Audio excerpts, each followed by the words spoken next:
Sure. So, and maybe I'll even take a step back and share sort of those three hurdles, and AI Okay, comes in sure. to clearly address one of them. So the first is that when you repurpose drugs that are already FDA approved or already EMA approved, those drugs have a very short window. Or well, first, any drug that is approved has a very short window where it can still be profitable. But once it becomes generic, there's no profit.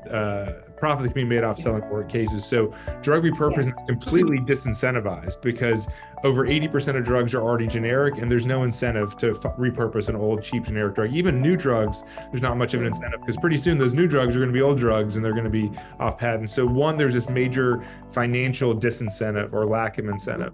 Mhm. The second is that no organization anywhere in the world has said we're going to take on the responsibility of repurposing drugs.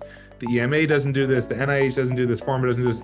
People work on a drug for a disease, and then they work on another drug for another disease, maybe the same drug for a different disease. But there's no one saying, well, what about all drugs and all diseases? Like, can we match these better?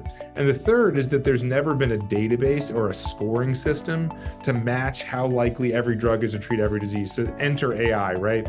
Right. And that's why AI is at the heart of every cure, is that we apply artificial intelligence algorithms to the world's biomedical knowledge. We've structured everything we know in the world about every drug, every disease, every gene into something called a biomedical knowledge graph.